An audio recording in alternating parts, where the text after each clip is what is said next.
Welcome to another edition of the Clock End Talk. Clock End Talk or Clock End Talks? Come on. No. I've hosted this show 20 times now. I still don't know what the fucking thing's called. Welcome to the Clock End Talks podcast. It's me, Darren, standing in for Tez today after yet another fabulous week in the history of Arsenal Football Club. I'm a bit croaky today as well. I think the Christmas and New Year is just sort of starting to get to me, and I screamed my head off yesterday at the Emirates. So, Tony, I hope you're full of voice today. Welcome, mate. Thanks for having me, and full of voice, yes. Cheery, not so much. And joining us all the way from the Netherlands, where there's a lot of fireworks going off tonight, we have Liam. Good evening, Liam. Good evening, Darren. Yeah, it's like a bit of a war zone over here. Okay, well, let me start by asking you both this question. Solskjaer won his first fucking 7 games. Mourinho won his first 2 or 3. Ancelotti's won 2 at Everton. Pearson's just gone on a 3-game winning run for Watford. There's this thing I've heard about called new manager bounce. Now, we've had 2 new managers in the last fucking 6 weeks. Tony, where's our fucking bounce? Look, I think our bounce has come in terms of performance. I think despite the results, anyone can see that we're playing at a higher level than we were. And I think Bournemouth are unlucky not to win. Chelsea obviously are a very good side, and still we was unlucky not to win. Spoiler for anyone that doesn't know the result. It's coming. You think it's coming? Okay, Liam, do you agree with Tony in that statement that you've seen the bounce? Yeah, it's got to be coming sooner or later, hasn't it? I mean, with Man United coming up on, in 2 days' time as we're recording, maybe not. It's got to be coming soon, hasn't it? We've waited long enough. I don't know. I mean, look, I'm always positive, but we've just our new manager bounce has been a draw away at a team that's now in one of the 3 favourites to be relegated, and we've just lost at home to a team that's lost last 5 of their last 7 games, including defeats at home to Bournemouth, Southampton, and West Ham United. So, we can always say there's a little bit more energy in the side, but we had 2 shots on target yesterday in a home game. So, is that bounce, or is it just running around a bit more? No, I think it's much better shape and structure, level of performance. We're not allowing 4 million shots against us a game like we were earlier in the season. You can see the defensive line is better drilled. There's a much better shape. I said I'm not worried. You say there was... I'm just looking up. I just happen to have the stats out in front of me here. There was still quite a lot of shots against us, and we didn't have that many ourselves. Did you notice that? Yeah, I mean, look, we sat very deep, and to be honest, I don't think they had a chance until they scored. So, again, it was like me and you both said earlier in the season when everyone was jumping on we're conceding 35 shots a game or whatever it was.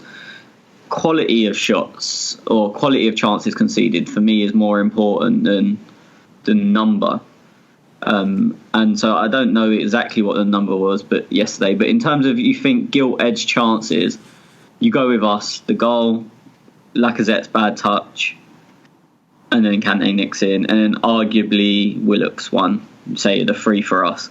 You look at them and obviously you go with both goals.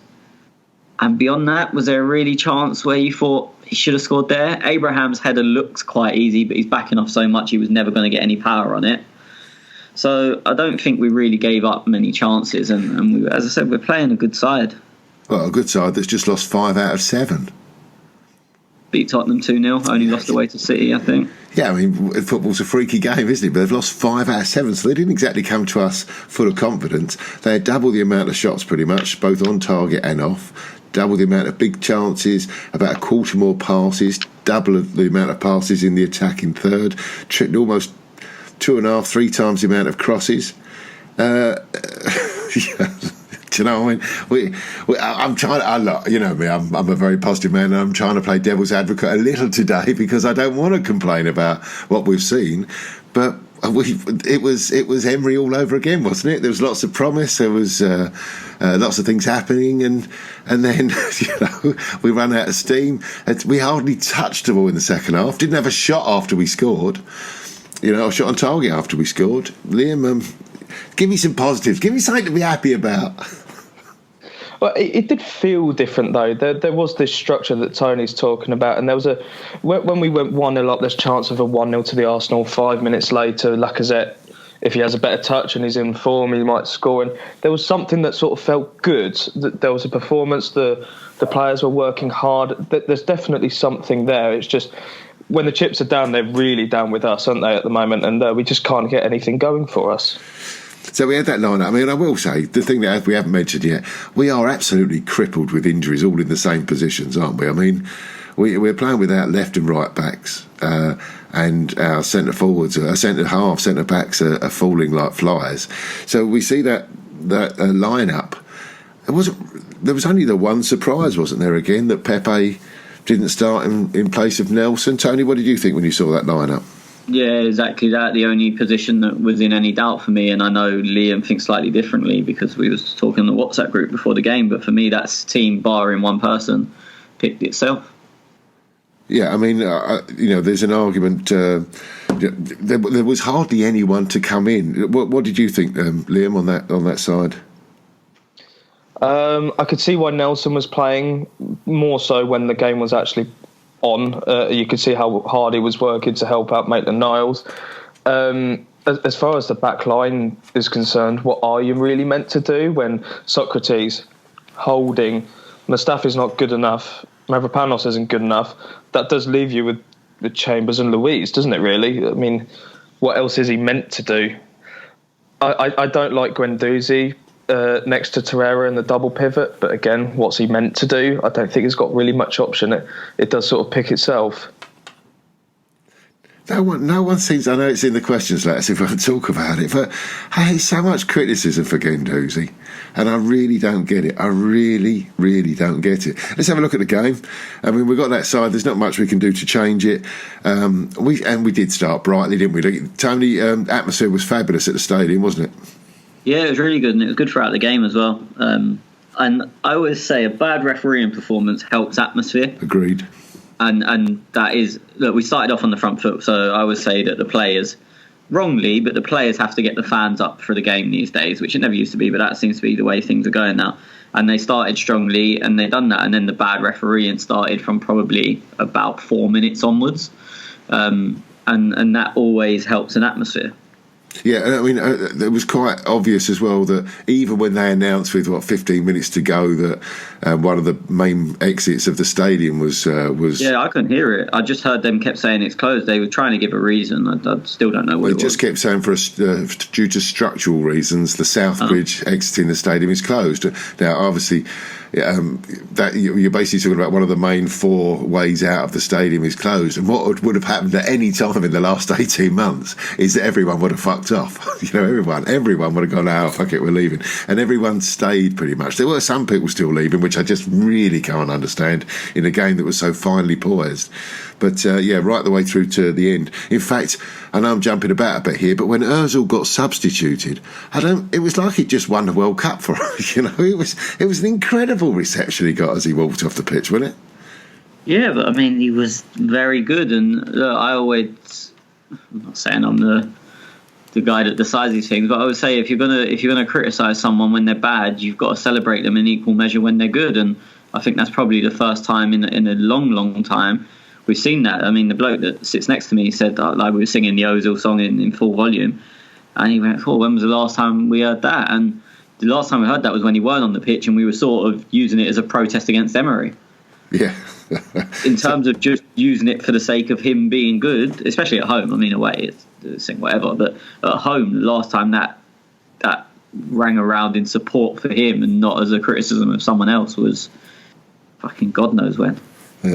Not sure I thought he was that great myself, but we did start well. 12 minutes in, we score. Something maybe that we should have done a little bit more off the training field. I don't know if that's one of Arteta's. It was Back in the, I don't know what era it would have been. It would have been 90s, I guess. Adams. It was Steve Bold at the front post would always get there and knock one onto the far post. We scored so many goals from it, and I've always been amazed that because Steve Bold is part of our club and our training regime, that we haven't done it more often, and it worked perfectly. Chambers gets on, knocks one over, and Aubameyang's alive to it and scores a great goal. Liam, great start, wasn't it? Yeah, it was fantastic. I thought Chambers did really well to actually reach it because it's that out-swinging corner. And it looked like from the TV angles that I've seen that he's kind of had to lean back to try and angle his neck in a way that he can flick it towards that back post. It was a good header, and then Aubameyang was alive to it, and thankfully I forget who it was, the Chelsea player kept him on side so that he could score, and it was actually allowed by VAR. And then, Liam, I think you mentioned it earlier already. Then, I think it was about the 15, 17-minute mark. Lacazette gets a chance. We break away. It's just a sort of 3-on-1 almost situation, and you think, right, we score here. The game's almost put to bed because we were so lively. And Lacazette, the ball just wouldn't sit down for him, and the chance has gone. You're being too nice. Yeah, I think an inform Lacazette scores that. I don't think he tries to bring it down. I think he hits it on the volley or half volley, whichever it was. Or Aubameyang might even score that.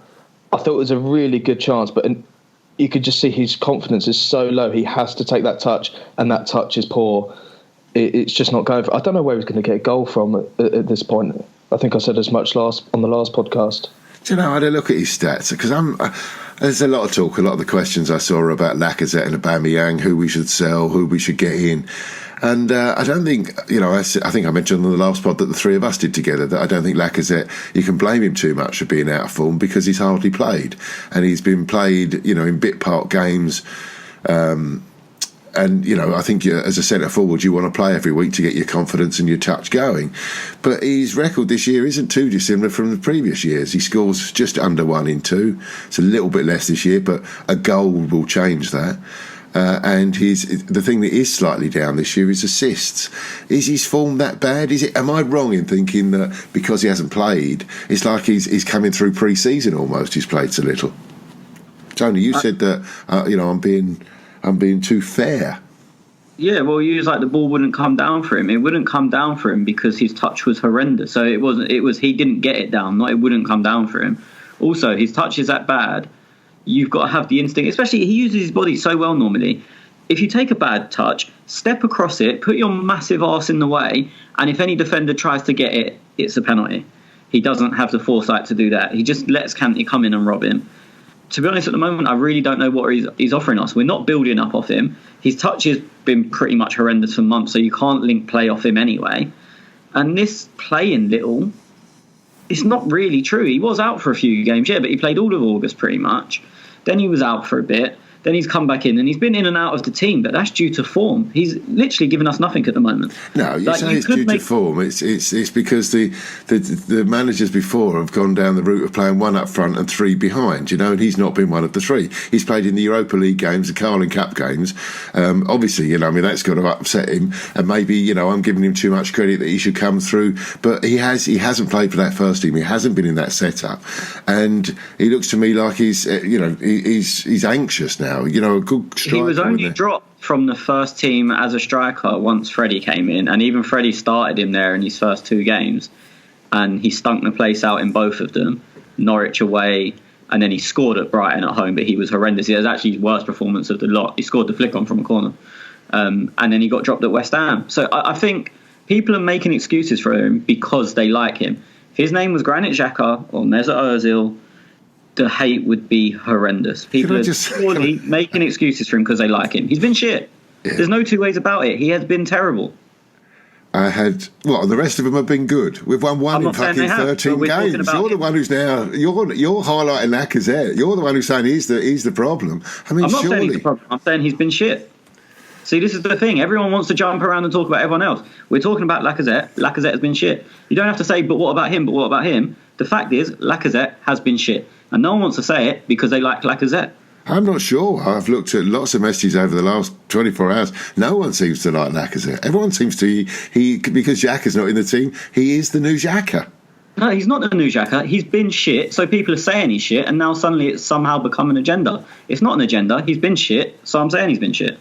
Look, I want him to be good. I'd love him to be good. My front three at the start of the year would have been so easy to pick, and he would have been in it. At the moment, I literally don't see what he brings. His link-up's been shit. He can't score. What's he doing? He can't run. What job is he successfully doing at the moment? Liam, are you in agreement with this on Lacazette? Yeah, I mean, I'm autistic, so there's only one way for me to say it. He has been shit. I think for everyone's sake, he should go on the basis that A, he'll be happier somewhere else. B, we don't have this dilemma anymore, and we get a more balanced front three. I thought the most balanced front three or four that we've had was with Martinelli on the left wing against West Ham and Aubameyang up front. I think it just solves the problem if he goes. So not much happened after that first half. We had those two chances. Am I missing anything? I know we were full of energy, but I can't think of many clear-cut chances that we made after that. But we were running the game. We were in the ascendancy. And until they made the change, we was, yeah. Well, yeah, I mean, that was it. We had one forced upon us, 23rd minute, Chambers. Another injury to a centre half, and Mustafi comes on, filling us all with Christmas joy and hope. And they make a change. What was it? About 35 minutes in, Jorginho comes on, and the game starts to change at that point, doesn't it? Yeah, I mean, before the game, and Liam will know this is not me after timing. I said my worry with the team that I pretty much knew he was going to pick is that Ozil's not going to pin Jorginho, which allows him to run the game. When I saw their lineup and that he wasn't started, I was delighted because he was my worry literally 24 hours before the game. And then when he came on, literally just controlled the game. Like they did have the extra man in midfield by bringing him on, which is probably you can lay. I'm not going to. It's not a criticism of Arteta. I think he could have done something different, but. Jorginho just absolutely ran the show from about 5 minutes after he came on the pitch until the final whistle. See, I don't want to criticise Arteta at all. I'm going to be supporting him 100%. But for the sake of the podcast, can I not say, because people will be asking, why are you all being so nice? Arteta, his opposite number, Frank Lampard, made a tactical switch that changed the game, and we did nothing. Our manager did nothing to counter that. Nothing at all. He made quite indifferent substitutions in the game and quite late in the game. We didn't come out, there was no half-time team talk that came us out buzzing. We actually went down a bit. Aren't those worrying things? If that was Emery, wouldn't we be really criticising him? If it was Freddie, wouldn't we really, really criticising him that he didn't do anything to change a game? We hardly touched the ball in the second half. I mean, for me, I was sitting there seeing that the game was going wrong in front of my eyes. And the only thing I can say is, from my point of view, I was sitting there and I said to the people sitting next to me, this ain't working, but I don't know how I would change it. Obviously, I'm not a Premier League manager, and you'd hope that they could come up with an idea. I think the difference is with other managers that you're saying we criticised, there was some obvious solutions that just weren't being used or were being used too late. I said I was sitting there, and even up until the time, like just before they scored, I was still sitting there going, I'd change this, but to what? And you look at the bench and you think, well, you can't bring Smith Rowe on. Willock's not really going to make us more solid, and obviously he did come on at 1-0 in the end anyway. John Jules is never going to get anywhere near the pitch. Mavropanos, you don't want anywhere near the pitch. So you're looking at it and going, we need to change, but then looking at what's sitting next to him, and you're like, well, how the fuck do we do that? Okay, so his options were limited, but when you've just said one player ran the pitch from 5 minutes after he got on, and we could all see that it was changing and nothing was going on, Liam, wouldn't maybe bringing on Willock or someone to man-mark Jorginho just to do that job? Maybe, wasn't there an alternative to just sitting and watching the game? Eventually, we were watching that game hoping that we were going to hang on for 40 minutes. Were you not disappointed that he didn't do anything to change a game that was obviously going against us? Yeah, there were two things I was really expecting. The last 10 minutes of the first half, it went a bit downhill, so I thought, all right, get everyone into half-time. We're still 1-0 up. Let's see, let's give the team talk. Let's get back on the front foot in the second half. That didn't really happen. So, okay, what substitutions are you going to make? When Willock came on, I thought we'd switch to 4-3-3 in the sort of Liverpool-esque style, with Torreira as your single man in front of the midfield and Willock and Guendouzi either side. But Willock stayed quite high up the pitch, or at least higher than Guendouzi and Torreira. So that didn't really change anything. I think it was a case of Willock came on for more of the same, but with extra legs. I thought Pepe might have come on for Lacazette a bit sooner, because I thought Nelson was having a good game. So I didn't really want to see Nelson come off. But so isn't there? I mean, I know we've got injuries. I know that they're. But we did have Pepe on the side. We did have somebody with energy like Willock who could man mark someone, a job that Ozil we know wasn't going to do, and yet there wasn't any changes. Should I be getting worried about this, Tony?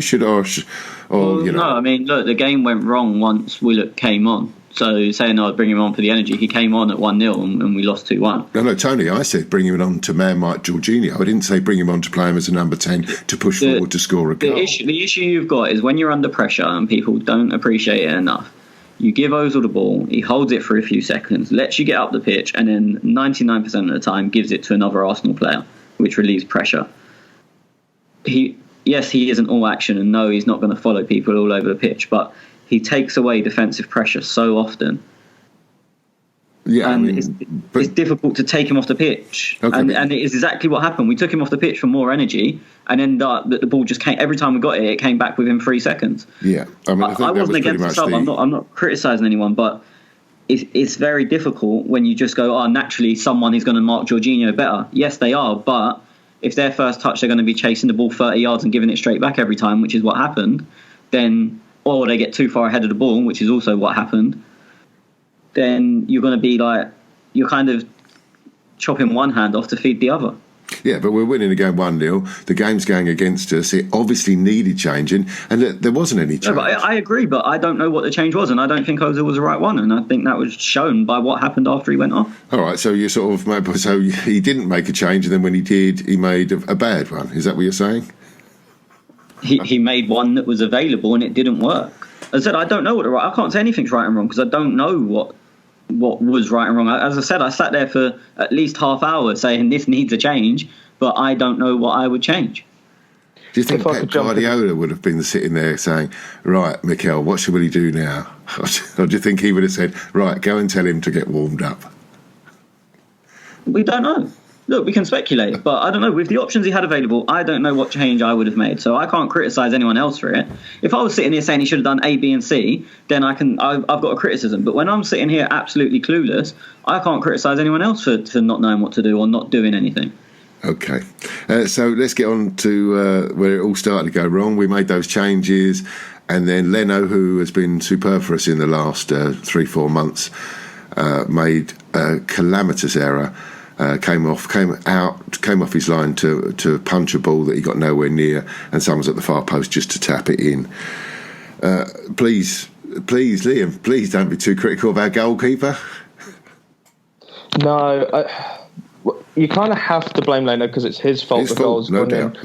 But at the same time, I think he's seen that his side's had been inviting this much pressure. He thinks, well, if I grab this ball from the air, I can hold on to it for a few seconds, just let everyone meander up the pitch a bit and just kill a bit of time. I think that's what he's I would agree with you if he tried to catch it. Yeah, it was a punch. Yeah. I missed it on the TV and I've forgotten I haven't wanted to watch it back. To be fair, Liam, I just watched it before we started because I'm at the opposite end of the pitch to that, so it just looked like he came out for a cross and missed it. But I watched it again. He came out. He tried to punch it. He doesn't get to it, and at the time I thought, well, these things happen. I wasn't too critical when I was in the ground, but when I saw it on the television today, it was, it was fairly obvious that it was a calamitous mistake, and you could see by his reaction how upset and how hurt he was. Because I know it's in one of the questions later when they talk about how many mistakes he's made. He's made more mistakes than any other goalkeeper since 2018. He's also made more saves than any goalkeeper since 2018. He's been that fucking busy being an Arsenal goalkeeper, and the mistakes have honestly come out of his game, haven't they? There's been, one this year compared to half a dozen last year when he first started. Tony, are you going to let him off, or am I going to have to... No, all I will say is his punching technique is not very good. he runs. What I don't know if it's a strength thing, but he sprints at the ball. He always does it. And then if you connect, you get good distance. I don't know if he doesn't feel like he can get enough distance if he doesn't sprint at the ball. The problem with that is you have to time it perfectly. If he's not run at that ball yesterday and still tries to sprint it, still tries to punch it, even when he realises he's in trouble, he can stretch the other hand up. But the way he runs at the ball and springs at it, it's always going to cause him trouble if he doesn't connect. And look, he just massively misjudged it. It's a mistake that you can't dress it up any other way. But am I going to lynch him for it? No. Good. And then with 4 minutes to go, 4 minutes of regular time to go, there was still another 7 minutes of added time to be added on, if I remember rightly. We make a change. Pepe comes on for Nelson. Pepe was, I don't know if you saw, because you're looking directly at W. Pepe was stripped to come on before they got the free kick for the first goal, and we held it off because we didn't want to make a defensive change when defending a free kick. Yeah. And obviously they've scored and they made the change straight after. Yeah, I mean, the goal, I can't remember their last goal. It was just simple, wasn't it? It was just counter-attack, they ran at us. Far ahead of the ball, Mustafi backed off for no apparent reason. It was Emery's defence. Mustafi was on one leg. Wasn't it Emery's and Wenger's defence? Just there was no change, was there? Somebody ran at us through the middle. They bypass our central midfielders, Guendouzi and Torreira. No one stops them. Our centre halves backpedal. They don't. That's their only action, and I'm not sure whether that's right or wrong. I'm not tactically astute. I see a lot of people say that Mustafi should have gone to the ball, but there were 3-on-2. So if he goes to the ball, no, it wasn't. At the point when Mustafi turned around and run back, it was 2-on-1. So you go one front, one behind. Mustafi should have attacked the ball. If you get beat, foul him. If you get beat and you can't foul him, you're still 1-on-1 secure. Yeah, he's done, he's allowed them time, and then Willian, who's very quick, and I can't remember who it was on the other side, Mount, I think, have joined the attack to make it 3-on-2, but had Mustafi he actually went to and then shit himself and turned around. But with the bodies he had around him, he should have engaged. Yeah, I just think that if you look, I mean, I did only look at it just before we started, and it was Mount one side, I think Willian the other, and they may not have reached him yet, but they are both herring down, and they've obviously worked on that as a transition, Chelsea, because they both were sprinting at full That's why you take him out. It's just a rank error. It really is. I can't dress it up in any other way. You said you engage, you hopefully win the ball. If not, you've got protection behind you, and you've got another protection of foul him and take the yellow card. He was one of the only players that weren't on a booking. Literally, I think there's 12 bookings. He was one of the ones that weren't. He does it all the time. I actually said to someone yesterday, I would love to see another team's player not shoot or pass the ball and see how far Mustafi would back off. I reckon he could make it into the upper tier. Okay, but the fact that we've been doing that, and it's not just Mustafi. It's a pet hate for a long time. People have been running through us like that. Liam, do you put it down at Mustafi's feet, or is there something we could have done to stop the counter-attack in the first place? How did you see that winning goal? Yeah, well, it sort of starts with Guendouzi missing the header altogether. He's sort of standing there waiting for the ball, but then it's nicked straight from him. I don't see how he loses the header, if honesty. I'd like to see more of a challenge at least. And then from there, like you said, they're herring down the other end, and Guendouzi doesn't really... He sort of half jogs, half runs. Then Mustafi turns his back and keeps running, as we've covered. Saka doesn't have any more legs left in him because he's run his arse off all day, so can't intercept the pass. Luiz has to go out there and take himself out of position, and Mustafi's just stood static. So I put most of it down to Mustafi, but there's it's a chain of events. So we forgive Saka, who's playing left back, for being out of position and not being out of Matty's runner. Same on the right. I think he's tried. Sorry? He's tried to reach it, but he just hasn't got anything left in him because he's run his arse off all day. I just feel that you were going down the route of, it's Mustafi, so he's a cunt. He's Xhaka. Well, he's the original Xhaka, isn't he? He was the Xhaka before. He was the Xhaka before we destroyed his career, and now. Now he's out. Xhaka's become, Mustafi number 2, and now Xhaka's out of it. We're now on to Lacazette. Aren't we talking today what we just criticise most Arsenal fans for doing on a regular basis? No, I'm not hammering him. He's made a mistake, and I'm saying he's made a mistake. I think Lacazette was shit, so I said he's shit. I'm not saying they are shit players, they should never play for us again, I'm going to burn their shirts. I'm saying in them specific incidents, over the 90 minutes, Lacazette was shit. In that, I actually thought Mustafi had a good game up until that point. But in that instant, it is a huge mistake from him. There's a lot of difference between people going, "Oh, Xhaka's touched a football, boo boo, he's shit, I hate him, fuck Xhaka." So why is when Xhaka actually make the mistake, saying why is it Mustafi who's getting the blame, not Luis for coming forward and making that? Because Mustafi went and then turned and then shit himself and ran backwards. No, but the guy's running at them. Luis is the senior professional. You're talking without knowledge. The way you're describing it, I know you've not seen it properly. Because Mustafi goes out and then runs back. He's halfway there. So you can't say, well, why did the guy 10 yards behind him not go? If you've got your centre-back partner 10 yards in front of you, you don't go, well, I'm going to sprint out, overtake him and go to the ball. Yeah, maybe he sees a bigger picture than you and can see that the wingers are herring down. He thinks, fuck it, I'm not going to get there.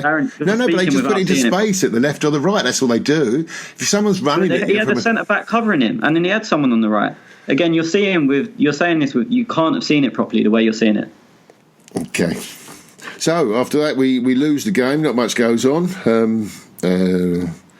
What have I missed from the game? There's the Jorginho should have been off the pitch, shouldn't he? Shouldn't have scored. Should have been booked 5 times. Yeah, I'm not sure how he remained on pitch. 5 yellow card offences during the game. It was ridiculous.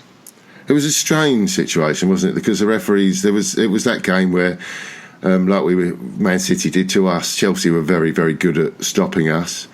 And the referee was booking them most of the time, or booking our players most of the time. And yet, when it happens again, it's another booking, and they just let it off, isn't it? Just, not terrible refereeing, wasn't it? It was just terrible. Well, literally, in the second half, he tried to do what he actually got the first booking for on Lacazette.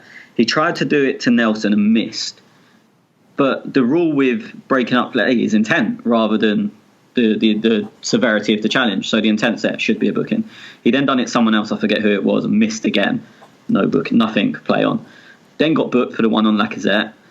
Then has an arm across Lacazette's face. Probably not enough for a booking on its own, but the foul's given. So on the totting up process, you go, well, maybe could be another one. Then does the obvious one that everyone's moaned about, the Guendouzi one, which is a booking on its own. And then if you're adding the totting up process, he's just had the one on Lacazette before.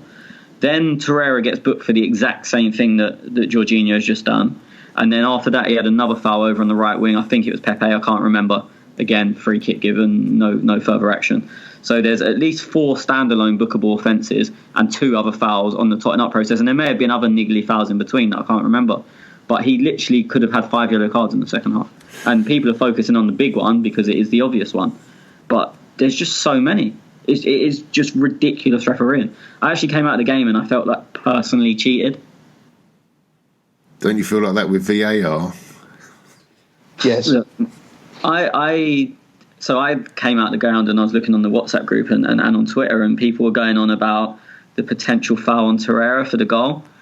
I don't think it is. Look, it's one of them. If it's given, you've seen them given, but I don't think it's 100% a foul every time. If I'm honest, I wasn't really thinking about it in our game. It was just another weekend of embarrassing. Oh yeah, it was decisions. A joke. It was a pure joke. But I just think in our game, it didn't. Really, to be honest, if I'm completely honest, I probably think it was a penalty to them in the first half, and I think Guendouzi should have been sent off. And the foul, as I said, the Torreira one. Seen them given, but I don't expect them to be given. Yeah. All right. Well, look, there was enough good performances, so let's do our 3-2-1s. For those who are new to the podcast, we basically pick out our man of the match, and we top that up over the course of a season, and it should give us a Clock End Talks Man of the Match award. 3 points. Liam? Who do you give your 3 points to? Trying to think of my ratings now. I think I gave it to Aubameyang. Reason being is Saka's probably the weak spot in that back four, besides arguably the centre halves. And I thought Aubameyang put in a real captain's performance of saying, no, I'm going to help my younger teenage teammate out here, and worked his arse off, but he still got himself in goal scoring opportunities. I think he had one very late in the first half. He put the potential assist on for Lacazette and scored the goal. So I thought he ran all day. I thought he did a really good job of helping Saka out defensively as well. So I gave him the 3 points. Okay, 3 points. What about you, Tony? Torreira, thought it was his best game since Tottenham last year. Don't think he really put a foot wrong. Yeah, fair point. My 3 points is going to David Luiz. I think it's a bit annoying that he had his best game because he was playing against his old club. But I thought David Luiz was absolutely immense yesterday. He won everything pretty much that he went for. Lots of last-ditch sliding tackles, kept the score sheet down, was good on the ball. But it's just annoying for me that it's taken until we play his old club that he's actually putting in a performance. Why can't you do that every fucking week? 2 points, Liam? I think I gave that to Torreira. Pretty similar reasons to Tony. I thought this was one of his best performances I've ever seen from him. To also have the energy to get around the pitch the way he does it for a full 90 minutes, the same way he did after Bournemouth about 3 days earlier, I thought that was terrific. I thought he was excellent. Yeah, Tony? David Luiz for every reason you said. Yeah, and I've gone Torreira for every reason you've said. Little loving then on those two. I thought it was Torreira's best game. So he had a great game at the week against Everton. He's followed it up. Excellent. 1 point, Liam? The one was to Luiz. For exactly the same reasons you gave as well. I thought he was just absolutely immense yesterday. Tony, 1 point. To break the mould, Ozil. I just thought everything we'd done basically came through him. Their midfield didn't have a clue what was going on. He kept the ball pretty much at all times whilst going forward. I could just repeat what I said against him against Bournemouth, but I thought he was better this game than he was against Bournemouth. Okay, Ozil doesn't make it for me. I'm going to go my 1 point. I've got a toss-up between Aubameyang and Ainsley Maitland-Niles. I thought Aubameyang worked harder than he's ever worked for the club, but in a way that irritated me a bit like David Luiz, because it was almost like, well, why can't you do this every week? And I thought Ainsley Maitland-Niles was... I don't think he's a natural right-back, but I thought that was his best game at right-back for the club. Held the ball quite well. It was good going forward. In fact, I'm going to give me 1 point to Ainsley Maitland-Niles. I tend to have one that doesn't quite make my 3-2-1, but I think's worthy of a mention, and it would have been Ainsley. Yeah, okay, good. Likewise. Yeah. Right, I'm glad I could give him a point then. All right, well, anything else on the game that we want to talk about? We've talked about the crowd. We've talked about the referee. We've done our 3-2-1s. Anything I've missed? I know with the questions there's going to be more licence to hammer some players on the hammers. Wait for them. And I'm going to try and cheer up. And I really am playing devil's advocate. I hate moaning. I hate criticising this team, but I just don't want us to suddenly all go, oh, everything's all right. It's Arteta's, let's give him some time. We're in an awful state at the moment. We've got a lot of injuries out there, and I think, the fact that apart from one player, we're all pretty much picking the same side that he's picked for the last 2 weeks. His hands are tied at the moment. And in all honesty, and it's just a slight defence, Nelson was played very well yesterday. So the one player I think we would all consider changing was nowhere near the problem. Yeah, agreed. I thought Nelson was good as well. Yeah. So on to questions? Yeah, you're doing the questions, Tone. Good. Yeah. So Vishad says, why didn't Arteta substitute Lacazette in the second half when my phone screen's just gone off, when he was clearly out of steam and not influencing the game? Watching Chelsea grow more and more dominant, would it have not helped to bring on Willock earlier for Lacazette to regain control in midfield, or bring on Pepe for Lacazette, pushing Nelson on the right and Aubameyang through the middle? Yeah, I think either of those options. We don't know. As you said, I'll give you the benefit of the doubt. You're saying, you didn't know what to do. I sort of am hoping that a manager who's managing Arsenal Football Club would know what to do. There were some options, but nothing worked. Liam, what do you think on those points?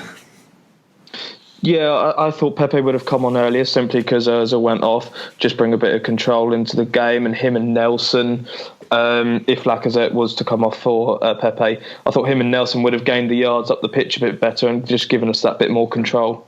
What about you, Tony? Yeah, that's what I was going to say. I wouldn't have brought him on for Nelson. I would have brought him on for Lacazette, and I'd literally, because we were struggling to hold the ball, obviously Ozil had gone off, I would have just booted the ball to the corner flag and let him have a race with Azpilicueta, one he wins every time. And then you hold the ball that way rather than Ozil holding it for a couple of seconds and keeping it. If you chase it into the corner flag, it either goes too long and goes to their keeper. Okay, it's 100 yards away from your goal. Goes off for a throw on by the corner flag. You can get out the pitch and box him in. Or he keeps it on and you've got the ball 90 yards away from the goal. I literally would have probably played him through the middle. I think at that point, Aubameyang, not his pace had gone, but he'd run so much he didn't fancy the races into the corners. So I would have literally brought Pepe on through the middle, and just hammered the ball towards the byline, to be honest. Next question is from Sushant. There's loads from him. First one, Lampard brought Jorginho on to dominate the midfield. Why has Arteta not asked Ozil to drop a bit deep to help our midfield? We were getting dominated and outnumbered in midfield 3 versus 2. Or bring Willian to strengthen our midfield at around the 60th minute. So that's an extra part of that question. I think we've covered this, haven't we? I mean, it is a point that we've got to go over at some stage. We've got a team that can't hold the ball. We've got a team that we've got. It doesn't stick to anyone. Lacazette's our man for that, and he's not in the greatest of form, so it's just coming back to us. But nothing really happened yesterday, did it? I think we've covered that point, though, didn't you? Yeah, I think. Next point, again, I think we started the podcast covering this, but we do need a bit of luck going our way. We're the only team with no new manager bounce. Even clear red cards for Jorginho we didn't get. So, again, not been a lot of luck, has there, going our way in the last few weeks? No, I mean, you make your own luck, I think. And I was saying that's a bit unfair, because I think yesterday we done enough to make our own luck, but luck is just that. It's luck, it happens when it happens. Again, next question we've pretty much covered. Why do you think Mustafi did not engage higher up the pitch and took the yellow to stop the counter for the second goal? We were 5 versus 3 at the start when Mustafi turned round, and then we end up conceding, which is the point I was making, that we wasn't outnumbered. He then backed off, and it gave their pacey players a chance to overtake our fucked players, and then it became 3v2 in their favour. Next question from him. Sorry, my phone keeps blocking.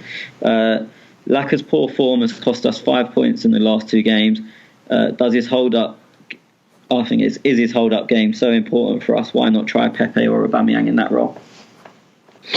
I don't think Lacazette's actually cost us the point. Well, not solely, at least. There's been other factors to it. I think it's a bit harsh to put it all on Lacazette. But I think the argument is he scores his chances and we win both them games. Yeah, definitely. And an informed Lacazette does score them, but where does he get his form from if he doesn't play? At the same time, if he plays, he's not been getting in form. You just don't know what you do with him. Drop him. Yeah, I mean, look, I get what you're saying about it's not solely his reason, but then nothing's ever solely anyone's reason when you drop points. I think it's fair, not to say he's cost us 5 points individually, because he hasn't, obviously, but no one individually ever costs you points over a long period of games. But the amount of times we've heard Xhaka's cost us points because he's given away a penalty in a game where the strikers have missed 5 chances and we've drawn 1-1, but that's solely Xhaka's fault. But this can't be solely Lacazette's fault, apparently. And on his hold-up play, saying is his hold-up play so important, I would say yes, but he's been bad at it. And I don't know where that's come from. I said goal-scoring form, you can understand. You've seen strikers time and time again go through runs where they just can't score for whatever reason. But his hold-up play is just gone. He's working harder than he was in the last few weeks, so it's not effort. I really don't know what it is. Sushant again. Darren alluded to this earlier. Since the start of the 18-19 Premier League season, Leno's made more errors leading to goals, 7, than any other player in the Prem. Do we have something to worry over Leno, or we have a bigger issue in defence that we need to sort first? Oh, do you know what? Sushant, I know Sushant quite well. This is just does my head in. It's the first mistake he's made this season. And I can maybe there was one other, but when we look at how many times the ball's been given away, by players, how many mistakes players make in matches, and he makes one, and suddenly, he's not good enough. Now, fuck's sake, he's been terrific. He's been one of the best goalkeepers I've seen at Arsenal for years. I'm so pleased we got him, and now let's fucking have a little dig at him because he makes an error. He wouldn't have come for that ball if he'd have known his centre half was going to come out and take it out. Yeah, I mean, to be honest, I think Luiz ducks out of it because Leno's called for it. So just a massive mix-up. You can't dress it up any other way but an error. But again, saying it's something to worry about. And also, this has gone around Twitter all day today, so I am stealing someone else's tweet, but I can't remember who it was, so I'm not going to credit them. A lot of the times when they say errors lead into goals, it's like if you make a save, a half decent save, but the parry's poor and they score a rebound, it goes, especially for a keeper, it goes down to an error leading towards a goal. But if you don't make the first save and it goes in, then that's not an error. Yeah. So it's like there's probably, in terms of these stats, he's saved James Ward-Prowse's penalty against Southampton, and Ward-Prowse has gone and scored a tap-in from inside the 6-yard box. I'm not 100%, but there's a chance that's gone down as an error leading towards a goal. Yeah. When in reality, what's happened is he saved the penalty. Yeah, do you know what? You're probably right. And I've just thought Schwinn hasn't had a mention on this podcast today. It's since Schwinn's been on, I haven't heard those fucking letters XG mentioned about anything. Fucking statistics. Sushant, look up, fucking get your head in order. He's been great this year. He's been one of the shining lights in a fucking season where we're 12th or 13th position.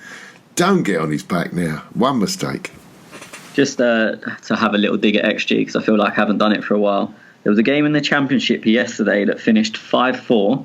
Yeah. And XG said it should have been 1.99 versus 1.62. Fuck off. It's 5-4. Like, you can't tell me. And they said the other team should have won 2 to 1.5. Like, fuck off. Yeah. Vishad again. Would you sell Laka to Atletico if it meant the funds from his sale would strengthen our midfield and defence? Or if we could get Lacazette for Partey, Mario Hermoso or Lamar? Liam? Yeah, I said it earlier that I think if we sell Lacazette, as much as I like the guy, I think it solves a few headaches and a few debates that we constantly have. I don't know about this Mario Hermoso guy, but I'd take Partey in a heartbeat. Lamar, I'm not sure if I still would, but all the same, if we can use the money to strengthen midfield and defence, do it. Yeah, you know, my view, I think we're faced with a very tricky situation. We're not attracting Champions League players at the moment because we're 12th. Are we 12th? 12th in the 12th or around that mark in the Premier League. We are going to have to face the fact that we're going to sell players for two reasons. One, they don't want to play for a mid-table Premier League side. And two, there are some players, big players, Lacazette and Aubameyang, whose contracts are up in 18 months and 2 years. So they have to be sold either this January or next summer if they don't sign new contracts. Let's stop talking about sell Lacazette. We're not. Aubameyang doesn't look like he wants to stay at the club. We might have to sell them both. Face facts. To be honest, that would be my preference. If Aubameyang ain't going to sign a contract, I'll get rid of them both. Yeah. Next questions are along the same lines. Sushant again. Would you sell Laka or Aubameyang in January, whichever one doesn't extend their contract, and replace with a proper left winger, say Zaha or Sane? I mean, I think he's reaching a bit with who he'd bring in, but I don't disagree. Did he say Sane then? Yeah. Is Sane on the market? No, I mean, he looked like he was going to go to Bayern and then got a season-ending injury in the Community Shield. So, and he's not, but he's still not. I think he's out for the season. Right. Okay. So. You know, I like Zaha. I've always fancied him at Arsenal, but he's had a quiet year as well. Although they're also above us, Crystal Palace, with the other 11 sides. Vishad, rumour that Gabriel Jesus might be sold by City. Would you swap him for Aubameyang or Lacazette? Don't know if City would want either of them. Yeah, that'd be my. I don't rate Jesus, to be honest, and I don't. Would I swap him for Lacazette? Yes. Would I swap him for Aubameyang with 18 months left on his contract? Yes, but I'm not a big fan, and I don't think City would do that anyway. There's no interest in it for them. Who's this? Vishad. Been a very promising 2 games from Arteta and the boys. Arteta has the most difficult job in the Premier League by far, but he has shown he has a plan on how to turn the ship round while laying down the foundations for a better Arsenal. Will the board back him by replacing those players that are holding us back? I guess time will tell, won't it? I'm not sure what we'll see in January. It's hit or miss, I think. The summer's going to be where we really see players sold and players bought in. I think Arteta at the moment is just going back to basics and going, let's just make us hard to beat, get the results that we can, make a go of the Europa League maybe, and then the summer is where it really starts. Yeah, I mean, for me, I think we'll bring 1 or 2 in January, but I don't think there'll be superstar names like people are expecting. I think there'll be players that suit Arteta's mould, that, again, just additional bodies, especially with the injuries we've got. But I'm not expecting big things from anyone, to be honest. Maybe Chelsea are the only team I can see doing anything, and that's because obviously they couldn't in the summer.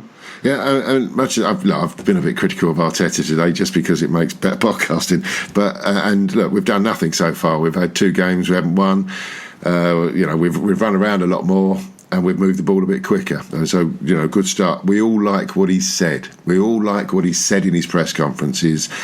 Although I thought after the defeat at Chelsea, he's only 3 press conferences in, and he started to look miserable and was moaning about injuries. But I hope that part of the conversation he's had with the management at Arsenal is, right, well, these are the players that I've identified. Because he must have known. He must have been looking at Arsenal for the last 6 months thinking I might get a shot at this. So he must come in with some ideas of who he wants. And he knows there's not a lot of money about. So one of the things I'm looking forward to seeing what he's going to do in January and even more so in the summer. Sam Babcock, who was on the show as a host a couple of weeks ago with me and Tez, I can't remember what game it was, Man City I think, would you do everything possible to keep Aubameyang and sell Lacazette for a world-class striker? World-class is in brackets, is in speech marks, quotations.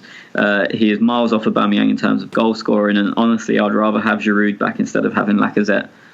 Do you feel like he is currently being forced into our lineup? Sam, all I can say is I look forward to chatting with you soon on a podcast.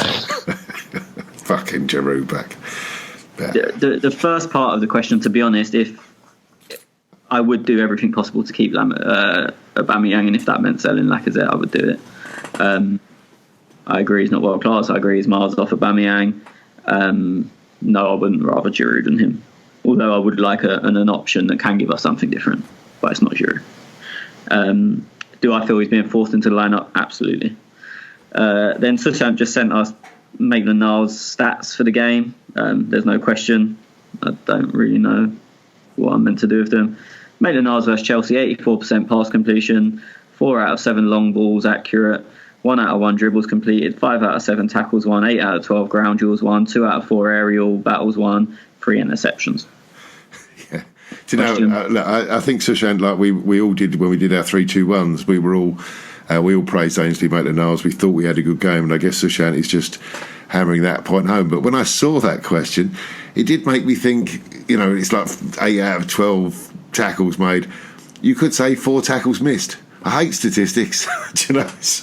It's stats can sell whatever story you're looking to sell. Yeah. Sorry, I'm just loading up Twitter to get questions from there, which I've not looked at. One of them might be from me, because I didn't think I was going to be on the pod today. Yeah. That's okay. You can ask your question and you can answer it. Yeah.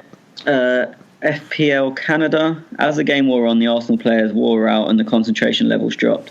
I realise chasing the ball for 45 minutes plus is tiring, but are we fit enough? I think there's a balance. Is that, I mean, it's an interesting point that Arteta said we tired, but I think the very fact that we've got so many injuries in so many similar positions, I think we're having to play the same people week in, week out. Well, I was just going to say, it's not even week in, week out at the moment. It's every 2 days. Yeah. So I just think we had such a good full squad 5 weeks ago, didn't we? We were looking at it thinking they're all coming back. Tierney's in the side, he ain't looking that good. Bellerin's back, not looking up to scratch. But once they've all started to fall by the wayside, we're picking, there was 2 players for every position at Arsenal, and there isn't at the moment. In some positions, there ain't even no one. Yeah, exactly. Yeah. I saw an article today, I think it was an old one from The Athletic, and they basically said in September that Arsenal are going to fade later in the year. Not that we was great then, because Emery was basically playing basketball. It was like run up, run down, run up, rather than holding positions, and it would take its toll later in the season. I don't think this is that, and I'm hoping that isn't true, because if that's to come, we are in trouble. FPL Canada again. Leno is a good shot stopper, but can be weak on crosses and not good with his feet. Should Arteta give Martinez some game time? I would say, looking ahead, Leno does not have the top quality required, and if not Emi, then we should target a new keeper. No, we shouldn't give Martinez game time in the league unless Leno continues every single game to make those same mistakes. I think at the moment Leno is good enough for us. Maybe if we get to a point like Liverpool where we continuously build and we get this fantastic squad, maybe we then look for an upgrade. But that's also potentially because it's taken us that many years that Leno's aged and it isn't quite the same keeper as he was. So no is the honest answer. You know my feeling, Tony. We've got a goalkeeper who's got 6 years of Champions League experience. He's at a perfect age for a goalkeeper. He's only going to get better in the next 5 years, and people are, throwing him under the bus because he makes one mistake. Yeah, I mean, I wouldn't be bringing Martinez in for him. His kicking does routinely annoy me. And to be honest, I actually think, regardless of the error, it was Leno's worst game in a long, long time. Yesterday, his kicking was very, very poor. But look, kicking is something that can be improved on, and it shouldn't be too difficult. And I hope with Arteta wanting him to play the ball more, it's something they work on and he does improve on. Aren't you hoping that Arteta stops that situation that we found ourselves in where the goalkeeper doesn't know what to do because the players are very static around him and upfield? I mean, that's surely something that's so embarrassing for us. It makes Leno look bad. It makes the defenders look bad. Aren't we hoping that that's something that Arteta is going to change? And I thought in the last game, we actually did. We moved the ball quicker from the back. Well, for me, the big issue is when teams press us, we always leave the fullbacks high and wide and they are open. And for whatever reason, Leno's just never been able to make that pass like regular. He'll make it once or twice or he'll put it too high and it's difficult to control. He just can't seem to play that ball with any regularity. And that's the thing that annoys me more than anything else because it is always on. When we play Chambers right back, it's on all the time because of his height. But even with short players, even with Saka and Maitland-Niles, it was on so often. As I said yesterday, it stood out a lot because Chelsea were pressing through the middle. It looked like they'd planned for Xhaka to be playing because they completely blocked out the middle of the pitch, which is where a lot of we usually go to a centre-back and then it ends up coming inside to Xhaka at some point so he can progress the ball forward. So Chelsea completely blocked out the middle of the pitch, especially with playing a back five. Nelson stayed high and Aubameyang stayed high, and then Saka and Maitland-Niles were in absolute acres, and just time and time again Leno gave the ball away or gave it to them so they could only flick it on when a better pass they would have been able to bring it down. That one ball for me would make him so much better and us as a team so much better, and as I said, I hope it's something that they work on. Next question. MWA Gunner, I know VAR isn't used on yellows, but why wasn't VAR used for when Lacazette was fouled in the box in the first half? He lost his foot in there, but then got the ball and was fouled. I don't want to talk about VAR. I really don't. Liam, take it away. VAR for me is dead. I mean, didn't Lacazette get one disallowed for his nostril hair being offside earlier in the season? His goals would look quite respectable if he'd got that one.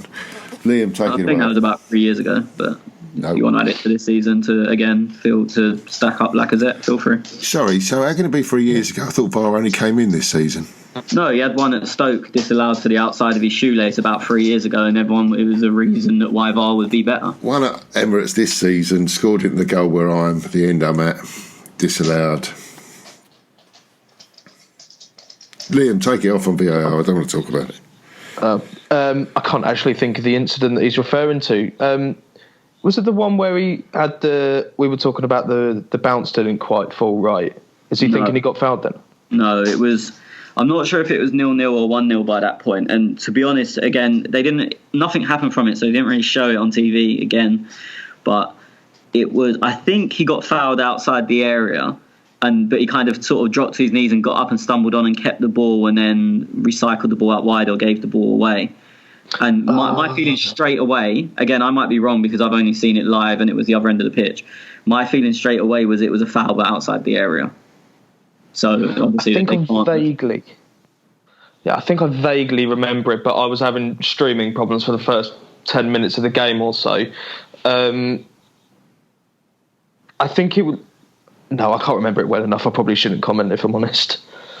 Yeah, said it might. What I know the incident he's thinking of, but I only remember seeing it live, and it might have been in the area. I just know because it was close. But my initial feeling was he's outside the area. It can't be looked at. But it's one of them, when you get clipped, but you can stumble on, and then he did stumble on and get the ball, and then he turned backwards, and then I can't remember what happened with it. MWA Gunner again. Ozil, Aubameyang and Luiz probably our best three players, but what's happened to Lacazette? Very wasteful with chances. We've done that to it's dead. It wasn't only his chances he was bad with. MWA Gunner, the excuses we made for Emery, like it's not his team, his first season is free, used to piss me off. Now Arteta is 2 games in, I'm making the same excuses. Our shape was excellent and we moved the ball well. Gwen did well, but who replaces Xhaka?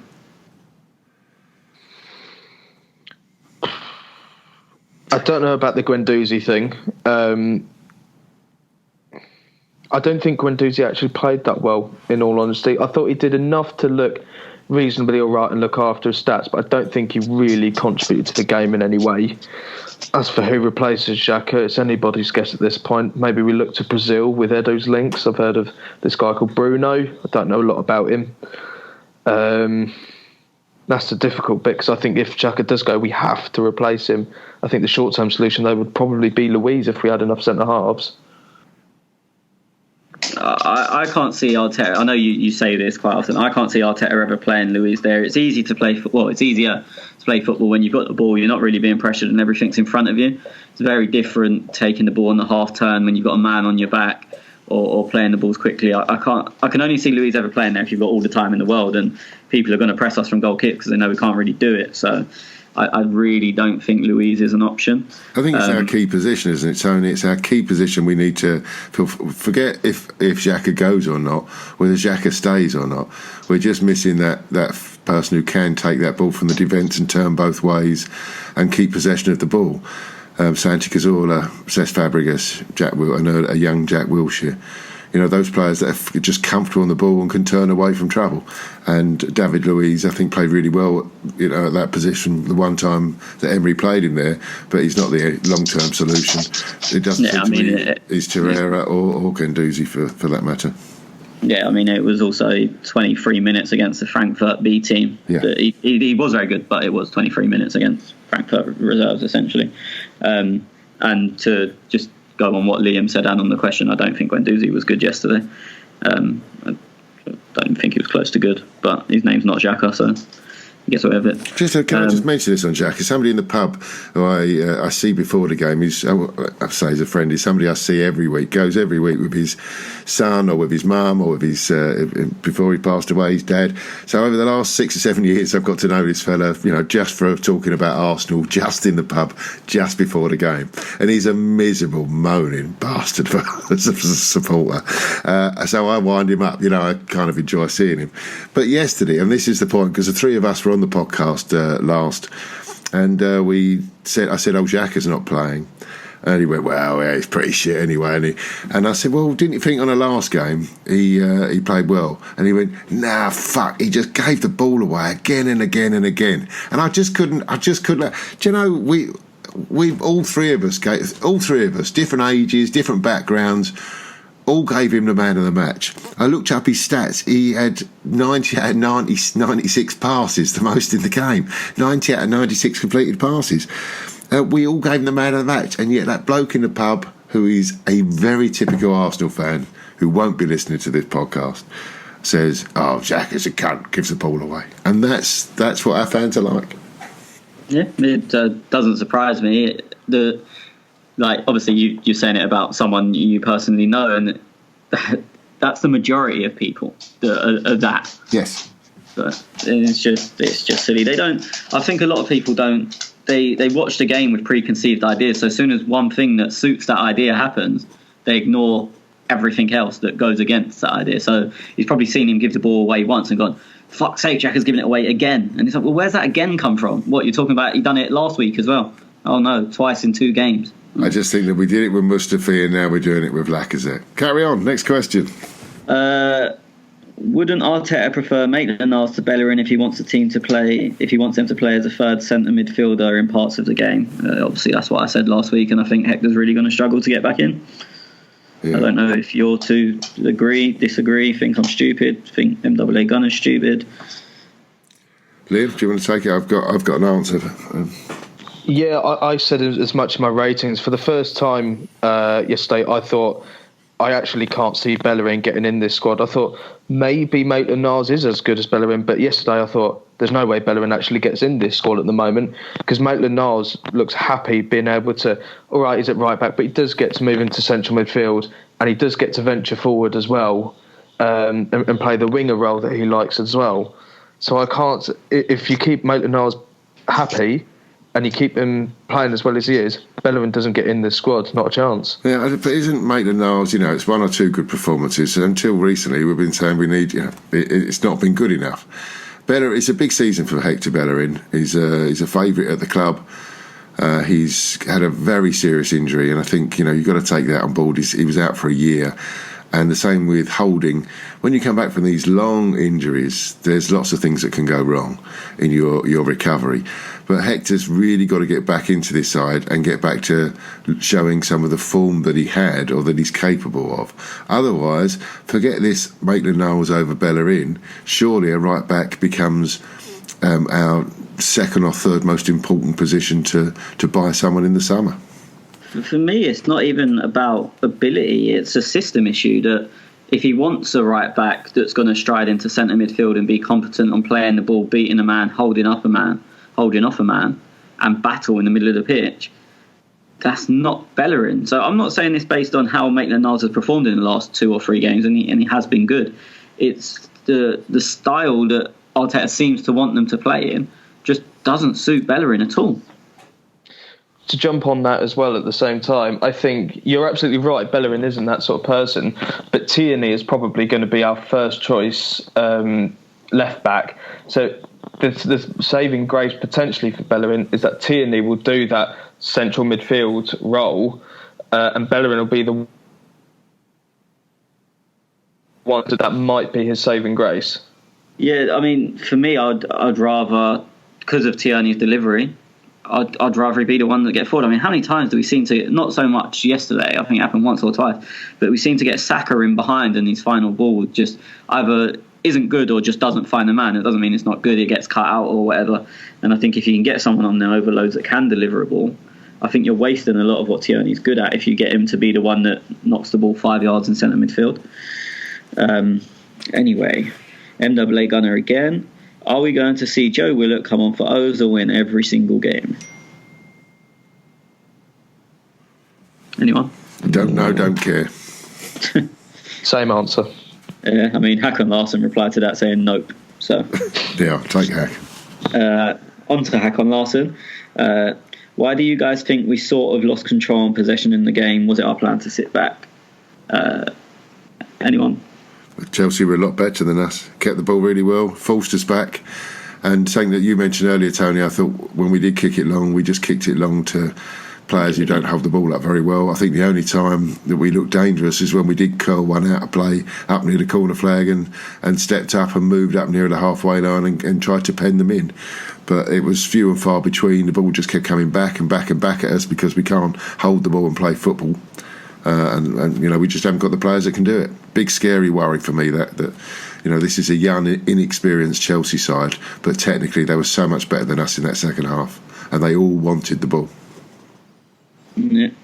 Hakan Larsson, who's the bigger cunt, the ref or Jorginho? Lacazette, surely. It's a bit. You guys probably think I've been harsh on Lacazette. I think I've taken it pretty easy on him. I think he's hugely at fault for the first goal as well. But I'm hoping there's more questions on him, and I'll get onto that. I don't really see. Look, Jorginho should have been sent off, and as I said earlier, I think he had 5 yellow card offences. On the flip side, I don't really see what he's done wrong. Like Arsenal fans I've seen going mad about him. He's a massive cunt. Well, yeah, anyone that plays against us is a massive cunt, but he's done what he's done, and if the ref's not enforcing it, he's going to carry on pushing it. Sort of player we've been missing. Not really. I think he's just got away with it because he's not that type of player, and I hate that phrase, but he's not a hatchet man. He's just very bad. We can't complain about Mustafi not bringing a player down and then praise a player for bringing someone down. Yeah, we can. That's exactly. You've messed up what you said there. I would have praised Mustafi if you bring him down. Yeah, so I can praise it. Well, that's what I was saying. It's the sort of player we wanted, isn't it? That's what I said. It's the sort of player we want. It's the sort of player we're missing. Jorginho. That's what I'm saying is Jorginho isn't usually that type of player. Yeah, that is the type of player we want, but Jorginho isn't usually that. I think he got away with it yesterday. He's not usually the guy that makes 5 or 6 fouls. It just seemed like every time I went near him yesterday, he made a foul and the ref let him get away with it. Hakon Larsson, I think it was so many positives, and Arteta has done a great job in a short amount of time. Unlucky with Chambers, and the ref was a cunt. Leno went full retard, and Mustafi really fucked us. But is our fitness level bad? It seems like we get tired very fast. I think we've covered that earlier. Players playing. It's a well thought out question, that, though. I mean, it's a good summary of where we were yesterday. Except there was quite a lot of praise for Arteta, and I'm going to praise him as well. I'm an Arsenal fan. I want him to do well. I really do. But on the 2 games so far, we've drawn and lost, and we've made poor substitutions and not changed games. So I think the opening statement about Arteta's done really well. What, in the press conference? Whee! I'm not going to bother. Who's this? Sorry, Clay. Keys to the Kingdom, Clay, because of an admin on WhatsApp. Jorginho is a bigger snatch than Diego Costa. Yeah, okay. Move on. Yeah, Halls of Marble. It was a game of 2 halves, but surely we're doing ourselves an injustice if we blame the referee for our defeat. No, we're not. Look, we could have been better, yes, but we had a plan. Especially once Jorginho started to take control, to try and give him as little time as possible and get around him. We've nicked the ball off him high up the pitch. He's on a booking. He's made the most blatant, most obvious yellow card tackle you've ever seen. 20 minutes to go. Plus, there'd already been a couple of injuries by then. So the stoppage time was probably already sitting at 3 or 4 minutes. So you've got 25 minutes to go, say, with them down to 10 men and us 1-0 up. That, yes, there's Arsenal deficiencies, but if the ref sends him off, we go on to win that game by 2 or 3 because their legs. Do you know what? I think that's nonsense. We couldn't get near him in the second half. They were olaying him. I mean, you can't blame a referee because we didn't score. We had 2 shots on target in 90 minutes. It's plenty of time. You can't just say that incident. Yeah, of course it was a bad incident, but it weren't like we were going to score from it. We may have done. We may have had a shot. We may not have done. No, it's not from that incident, but it's taken him down to 10 men for 25 minutes in a game they're already chasing. They'd taken a defender off. The pitch gets stretched. We've got pace on the break. We could bring Pepe on, who makes the team even quicker. That is such a key incident. I can't believe people are playing it down. I'm not saying we were perfect, but to act like that has no real effect on the game is lunacy. We might as well play with 8 men on Wednesday because it don't matter if you've got less men. On the 60th minute, take 3 players off and don't bring anyone else on. Apparently it don't matter. Just fine. Yeah, it's having less men's the same as having the same amount. And fuck it, go 1-0 down because it don't matter. Go down 1-0 down to 8 men and don't change the game. We were getting battered yesterday. We were battered in that second half. But if you take the guy that's controlling the game off and leaves them down to 10 men, they've now lost their conductor. It's a bad decision. And they've lost the guy who keeps the ball all the time. Yeah, okay, the referee made a mistake, our goalkeeper made a mistake, Lacazette made a mistake, Mustafi made a mistake. There's 90 minutes of football. It's if we'd have scored if we'd have been 3-0 up in the first half, it wouldn't have mattered. There's 90 minutes to do it. By the time that incident's done, we were under the cosh, and yes, it may have changed the game. But what's your question? If my uncle was me, what? It'd be me auntie. If we're just going to blame referees each week, then might as well give up and go home. We'll stop blaming VAR for everything then. It's the same thing. It's just a different geezer making the decision. No, VAR I'm against for different reasons. VAR I'm against because it goes against the ethos of the game for me. It's a game that's free-flowing. Oh, so you don't care about the decisions it makes? Do you know what? No. I was asked this when it came out. Would I rather go back to the system it was before where we had the odd fucking calamitous mistake? Yes, of course I fucking would. Because it's better than doing the way we're doing it now. I directly quote from you earlier. Didn't have Lacazette have a goal given offside by a nose hair? Well, yeah, we've got that system in place. Don't matter. Sorry, decisions don't matter. So you're arguing against the time it took to disallow that goal. I'm arguing that as a fan. You didn't say, Tony, it's bollocks. As a fan, how long did it take? As a fan, I don't like VAR. Didn't want it introduced, and I have seen nothing to change my mind. But you're contradicting yourself. You say I'm arguing about myself. I'm clear on that. Listen to me for the last 3.5 fucking years. Whenever this sort of technology came in, I had to go backwards a bit after the World Cup, where it was quite good and it seemed to work. The way it's been implemented into the Premier League is nonsense. And as a football fan that attends games, I don't like it. All right, that's just my opinion. I'm not saying it's the right opinion, it's my opinion. And that has never changed. Don't like it, would rather go back. I like over the goal line technology because that's black and white really is. The rest of it for me is subjective and it's just got worse rather than better. I can live with the mistakes the referees make. I can really live with it. I've been watching football for fucking a long time, and now they've brought in a new novel guy to make football better. Is it making it better? Are we enjoying it? No. But that wasn't what you bring up. You bring up that he was offside by a nose hair. So it's a massive contradiction. But that's what we're talking about now. We're pundits. We've got VAR, so we have to discuss it. But my opinion on it hasn't changed. I didn't say it's changed. I said you're bringing up two different points, one that suits your argument and one doesn't, and you use whatever one suits what you're saying at the time. I am saying about Lacazette, there have been mistakes throughout about VAR, but it goes back to the thing I'm saying again and again, I don't like it. This isn't a VAR question. You said earlier, and again, another direct quote, had Lacazette had that goal, his season might have difference, his numbers would actually look quite good. Yeah, but that doesn't matter about VAR. So you're talking about something that may or might not have happened a few weeks ago, and I'm pretty sure it didn't. But now you're saying that it's inconsequential, that they should have had someone sent off when... I'm not saying inconsequential. Listen, roll back, listen to this. I'm not saying it's inconsequential. It was a terrible mistake by the referee. I don't think there is an Arsenal fan on the planet that thinks it was. But if we just go around saying we lost that game yesterday because of the referee, then that is wrong. We lost that game yesterday, we were battered. We didn't have enough attacks, we didn't have enough shots, our goalkeepers and our defenders made mistakes. You know, if you're just going to say every week, well, let's blame the referee. Would you rather we played that game with 25 minutes to go against 10 men that haven't been 1-0 up? Of course I would. Well, then it's a huge Tony, changes the game. Tony, don't try and make out I'm fucking stupid because the ref. I'm not defending the referee. I'm saying it was a terrible mistake, and 100% of Arsenal fans know it's a mistake. Absolutely. What I'm saying is that we've got to look at other things. We can't just blame the referee because we lost that game yesterday. It was not the referee's fault. It may have been a contributing factor. It may have been a big contributing factor. Like Leno coming out and missing the ball completely is a contributing factor. But if we just moan that it's the referee's fault, the referee's the reason we didn't win, then we're embarrassing. We've got to look a little bit deeper at ourselves and how we played. The two things are not mutually exclusive. The referee is why we didn't win. That's not saying we played well and we deserved the win over what happened. But if we won it with 20 minutes to go, 25 minutes to go, against 10 men with their key man taken off, we win that game at an absolute canter.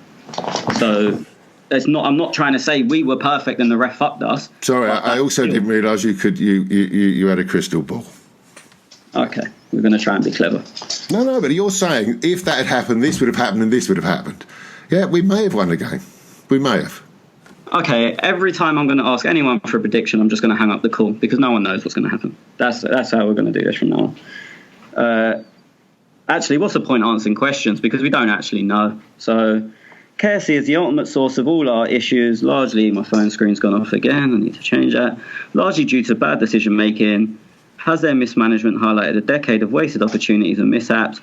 Can Arteta and the additions at Raul, etc., be invigorated what we need? Well, we don't know because none of us have a crystal ball. Liam said, "Hi gents, interested to hear your thoughts on Freddie sitting in the director's box to see the game from a different viewpoint. None of us are Freddie Lundberg, so we don't know. We can't answer that one." Also, interestingly, he did do the warm-up, so I saw the WhatsApp group saying he was in the stands. I didn't know, but I did see pictures this morning. Arteta said he wanted to see the game from a different viewpoint. Any thoughts on it? That time Liam said something. It's his own question, which is a bit weird, but go on then. It's gone home. Sorry, excuse me. I was coughing. I've still got this sore throat. Yeah, I know it was my own question, but I thought it was quite interesting to see, not from the sake of, because, well, we've seen managers do it before. Nigel Pearson springs to mind. He used to do it at Leicester, but I just thought it was quite interesting that Arteta didn't go up there himself. He actually sent Freddie, the assistant, up there so he could still be on the touchline.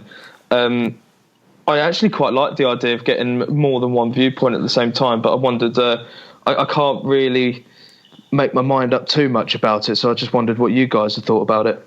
My only worry, and I agree with pretty much all you said, I like getting it from a different viewpoint. I don't advocate it being the manager because you want them willing them on the touchline. My worry is that has he put Freddie there because he didn't really want him and he's been made to keep him? I don't have a crystal ball. I'm guessing. I'm going to say that after every every question now, because apparently that's what this show does. No, Tony, don't be childish. The thing is, as a pundit, no, I don't know the answer. No. As a pundit, As a pundit, you give your opinion. But what you're saying is, you knew exactly what was going to happen if that player had been sent off. Didn't say that. Answer the question.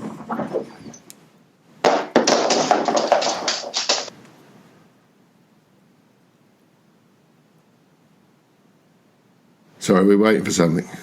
I said, what was you going to say in answer to Liam's question? No, I think you said it all. Oh, you started saying something. No, you said it right. I actually agree with you. I thought, is it because he put him up there because he's got him out of the way? It felt a bit cringy to me, but it might be something they do at Manchester City that they know he always has somebody up there. Makes some sense. Keys to the Kingdom, Clay. Would we have been better off by setting Torreira or anyone really to shadow Jorginho, with a few expletives between Jorginho? Once he came on, the game changed. I think I've covered that. Yeah, I think it would have been better, but Ozil doesn't do that role, and you kind of want Ozil in the side, so it's risk versus reward. Do you want to nullify the risk of Jorginho's influence, or do you want to try it and take the game by the scruff of the neck yourself and render him ineffective? It's risk versus reward, I think. Yeah, I think as well, Torreira was playing so well, and he was stopping anything between the lines if you push him higher up, and if Jorginho does manage to get the ball away, which he's more than capable of doing even when being man-marked, then they've got 3 gaps in between the lines. So again, it was it's what I said earlier, I knew there was a problem to be solved, but much like my school years, I didn't know the answer to it. Wayne Ing, why do 99% of the refs hate Arsenal? I wish I knew the answer. Isn't he the 4th official I've seen for the Leeds game? No, the United game, I believe. I believe it's the United game. So they've seen it as, it's not, the FA haven't said they've punished him, but they've not given him a game on New Year's Day. So it's been seen by fans as that's their way of punishing him. But the game they have given him is 4th official at the Emirates. I find that quite funny, if I'm honest, must say. Yeah, I mean, I struggle to remember much a performance as bad as and inconsistent. Again, I don't think he was particularly biased. The Jorginho incident is a horrible, horrible, horrible mistake. And then the Tomori, I think, should have been booked after 2 minutes, and then Guendouzi gets booked for the same thing, rightly a booking at the other end 2 minutes later. As I said, for me, Guendouzi could have got sent off, and I think they should have had a penalty. I just think he had a horrible, horrible game. I wouldn't say he was particularly biased. Waning again. Guendouzi is too slow and far from as good as Xhaka. I agree, and I don't think I'm in the minority there. Nope, I agree as well. Looking forward to see what Arteta does with him. That's a 3rd consecutive. I mean, he hasn't played him. Ljungberg didn't play him, so he's been out of the picture for a couple of months now. And we've got Xhaka, Torreira back, but Xhaka's going to be leaving the club. It looks so. It does be interesting to see what Arteta does from between now and the end of the season. A couple of people have come out today and said Xhaka was genuinely ill, but of course that's what the club are going to leak, because that's the message that they sent out. This guy, Annie Rudder, message and tell me if I'm saying your name wrong, because I really don't know. The performance was so reminiscent of the Emery era. If that was Emery, we wouldn't have been so kind. Your thoughts? I disagree completely. You too, Darren? Well, I think if we'd have just lost at home again and drawn at Bournemouth, Emery was getting criticised whatever he did. So I do think we would have still been moaning because we're in that mindset. But we're all quite positive because we've got a new manager. We're going to give him some leeway for a few months at least, I hope. So there was a lot more energy and a lot more. We moved the ball a lot quicker, and we're restricted with how many players we got out. So I understand where the question's coming from, that we would be really critical, but we're also in that honeymoon period where we've got to support a new guy.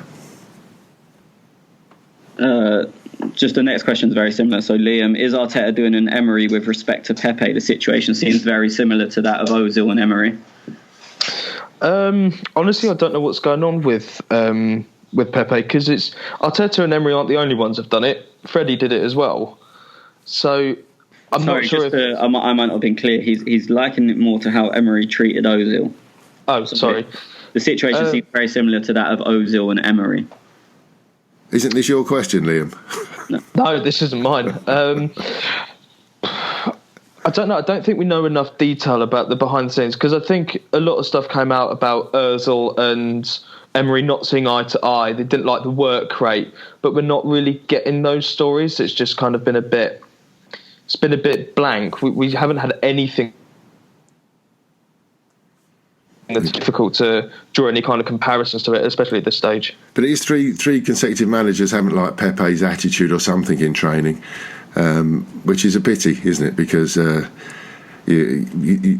all guessing because we don't know what's happened behind the scenes, but it is three managers who haven't fancied him. So it must be something to do with work rate or intelligence, or there's something that they don't like. They're just using him as an impact player.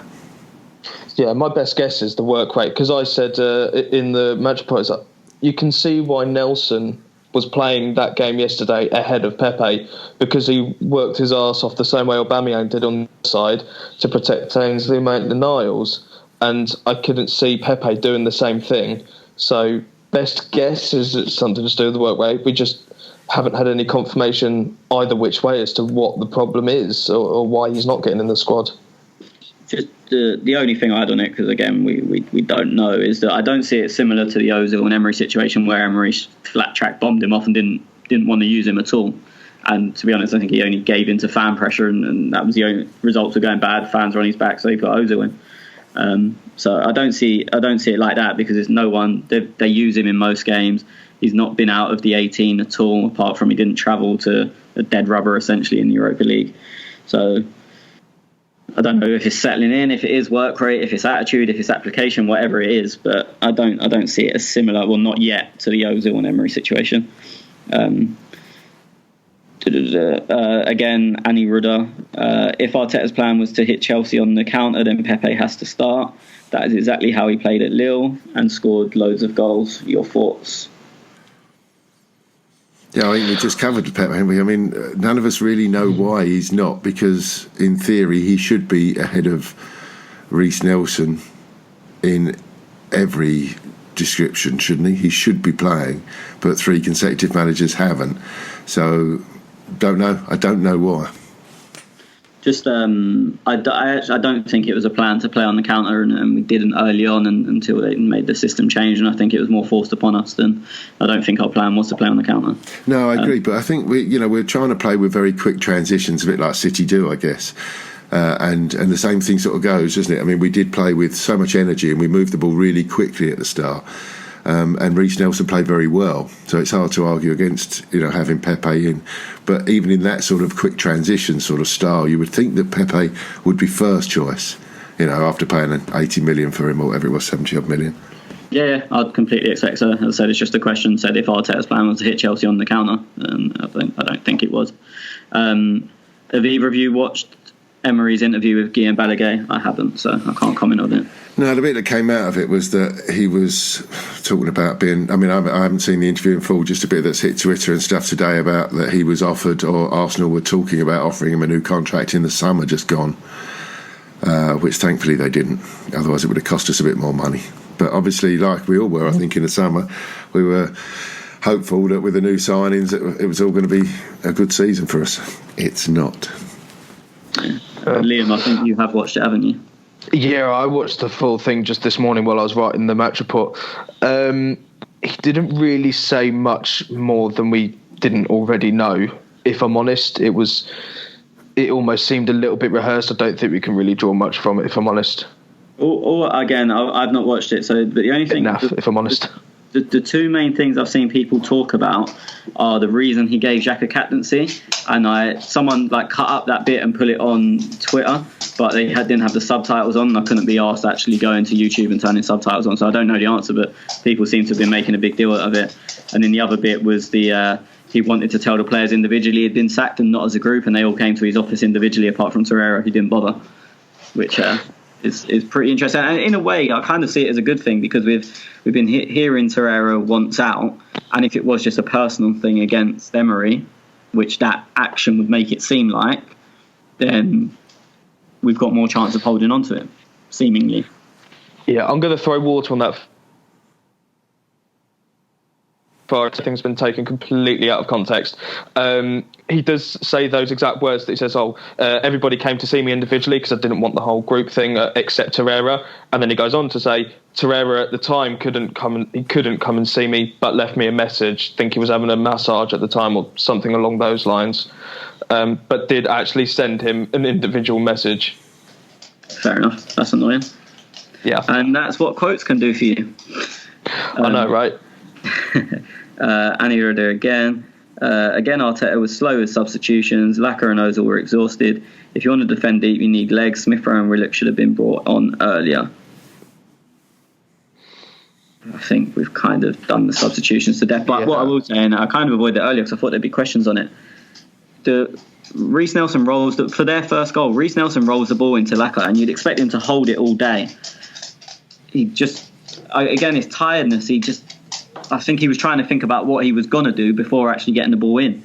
And Jorginho's nipped round him, and then it's a stupid foul. You know Jorginho can't run, and he started him in the corner, and then obviously they've crossed it in a huge mistake. But as I said earlier, my sub would have been Pepe for Laka just to stretch the pitch. I wouldn't have done Smith Rowe or Willock just because they can't hold the ball, essentially. Halls of Marble. This may be controversial, but I would sell Laka and keep Aubameyang. Having both forces a manager to play both, and it imbalances our attack. In hindsight, was it a mistake in signing Aubameyang when we did, given the clutter it is causing up top? Note back, I welcome Aubameyang's goals immensely. I read that a couple of times. I wonder if it's actually just been written the wrong way round. You know, he says it's controversial whether he would sell Aubameyang ahead of Lacazette. Question makes more sense then, I think, if it, because he goes on to talk about that it would be controversial. Selling Lacazette for Aubameyang isn't controversial, is it? It's the... Well, not to us, because we, I think, would do that. But a lot of people moan that Aubameyang does nothing but score goals. Dumbest quote in football. And that Lacazette brings much more to the team. So I think he's going on that. Or he's either going on that or got it the wrong way around. And obviously, I don't know. In terms of the making a mistake signing when we did, the fact is Lacazette just wasn't scoring enough goals and Sanchez was going. So we needed to replace. We need goals from somewhere. It can't be seen as a mistake for me, because fuck knows what would have happened the rest of that season if we would have just had Laka, and then Laka was injured as well. Yeah. So we would have been playing. Giroud obviously went. I don't know who would have been playing up front. Well, he won the Golden Boot, and he's up there again this year. You know, no, it wasn't a mistake. It's a very, very astute signing. This guy, Arsenal pods and blogs, they just must be Australian, because Tez has been saying this all week. Do you think Grealish or Aaron Moy would do a good job at Arsenal? I'm thinking of cheap buyers. And Wayne England, just before you guys answer, has said Moy, yes. I can only assume they're Australian. Well, Moy took the headlines all weekend, didn't he, for scoring a good goal, and the fans down at Brighton, have been saying that he's been outstanding all season. But it's a bit like anything. We probably missed the boat on them if they are that good, because they won't want to come to us. Well, Moy's on loan from Huddersfield. Oh, is he? Yeah. Oh, okay, so he might be cheap. Yeah, well, that's the other part that got me about that question, thinking cheap options and mentioning Grealish should cost an absolute fortune. Yeah, Grealish is not going to be cheap.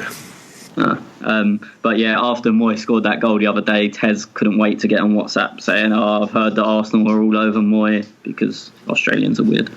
Liam, any thoughts on that? Not really. Grealish I don't think is possible. Moy, I haven't seen Brighton enough talk about him, if I'm honest. Yeah, I mean, he's not good enough for Arsenal. I'll just put that out there. And then the last question is Arsenal pods and blogs again. All this talk of Xhaka being sold in January as we sit in 12th, 11 points from the bottom. 11 points from bottom and 6 points from relegation.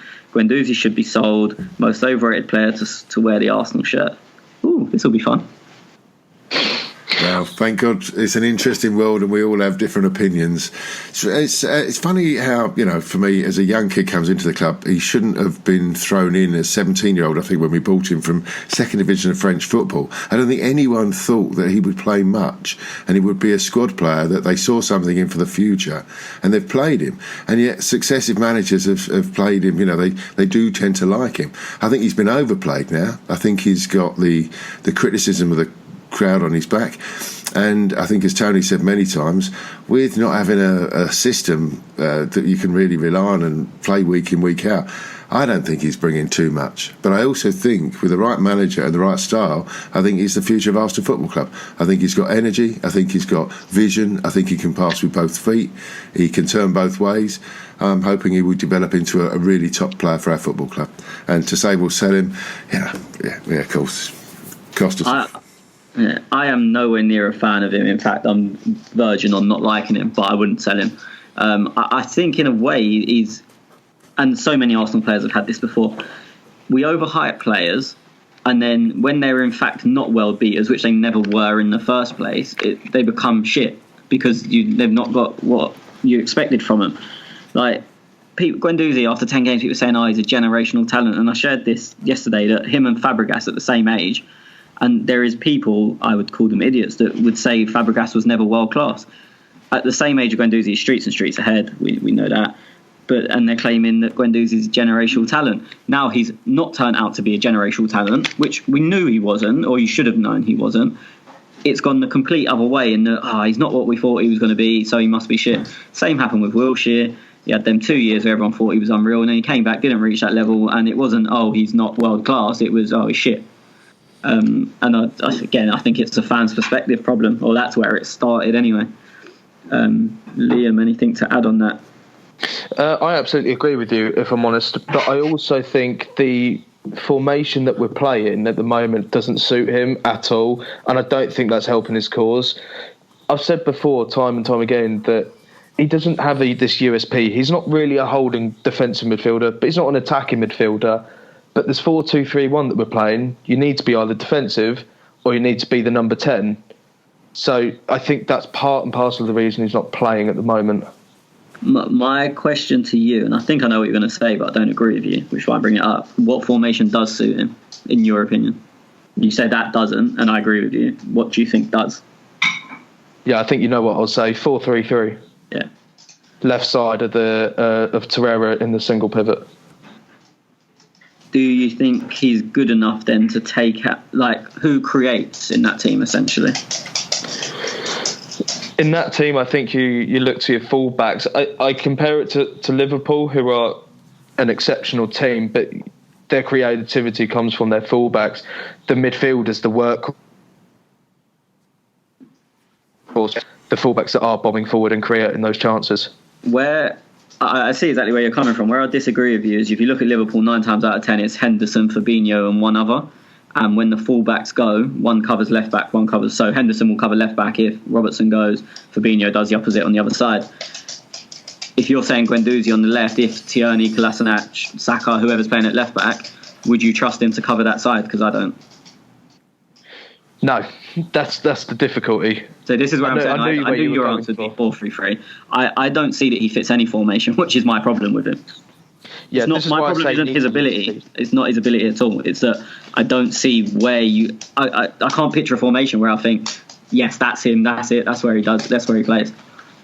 No, I knew where you were going with it as well. But this is why I go to the thing where it says he needs a USP. He needs to either learn to be the guy that's the driver like Ramsey and somewhat Willock at the moment, who tries to get into the box late, or he needs to do an Ozil and try and find key passes, or he just needs to do Xhaka and just sit back and do the dirty work.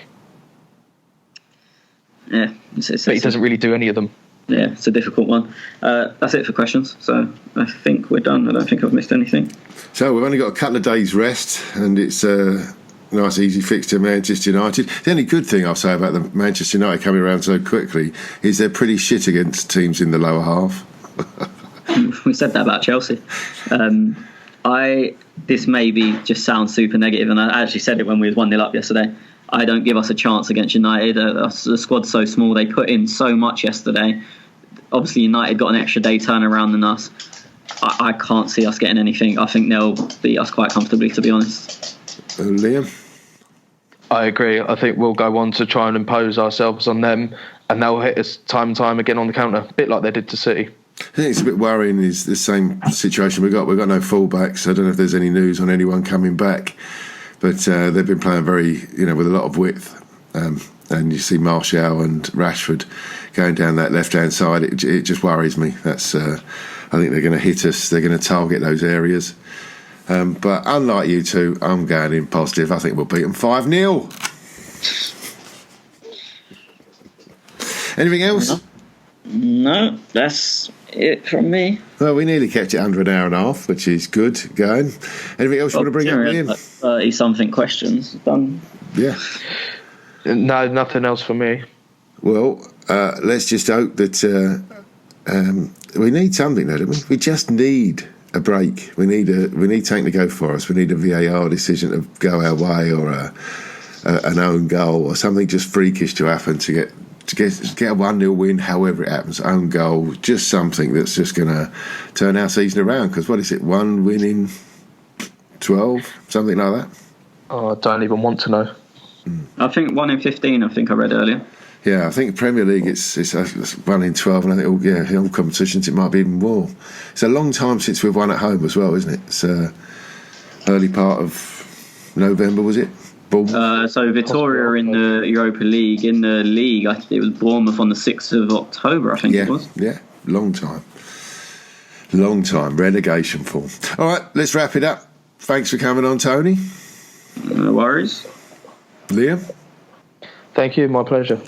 And we'll be back to argue, I guess, in a couple of days' time. I've got to go work this week, so I might not be about, but so I'm sure Tez will be back to do that. If not, I'll speak to you all. Have a wonderful New Year's Eve. Have a wonderful New Year's Day when we bash up Manchester United, and we will talk to you all very soon.